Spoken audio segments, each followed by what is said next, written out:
Since infancy, I've been completely stone cold deaf in my right ear. I haven't heard anything all my life, and I'm working on being 58 years old here soon, and I've never heard anything on my right side.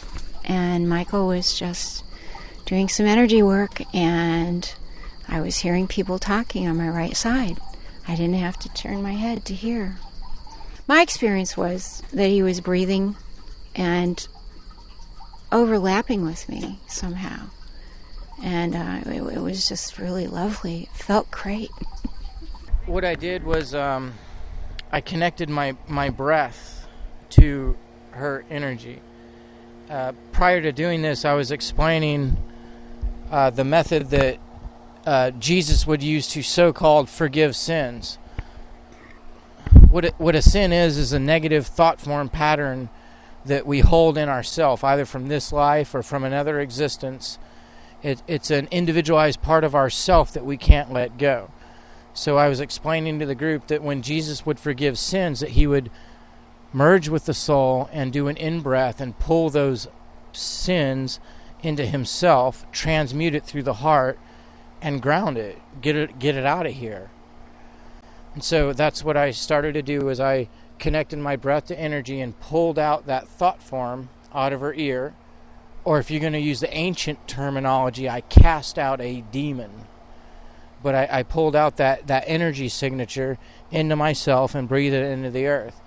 Then I merged with my hand and put a crystallized energy back in her eardrum by squeezing past my body. Like what I constantly teaching and telling you people is that it's possible to feel and be things past the skin of your body as equally as this.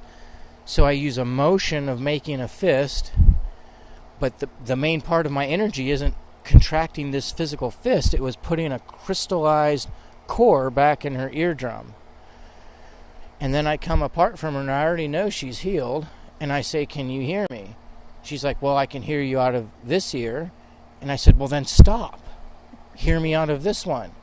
Take the feeling of how you're used to translating vibration into sound in this ear and translate it here. Can you hear me? Yes. Can you hear me? Plug your other ear. Okay. Can you hear me? Yes. I'm going to say a number. I want you to repeat it back. Repeat back what? 6, 6, 7, 7, 1, 1, 8. 8. In the traditional Forrest Gump style, that's all I have to say about that. Namaste and God bless you.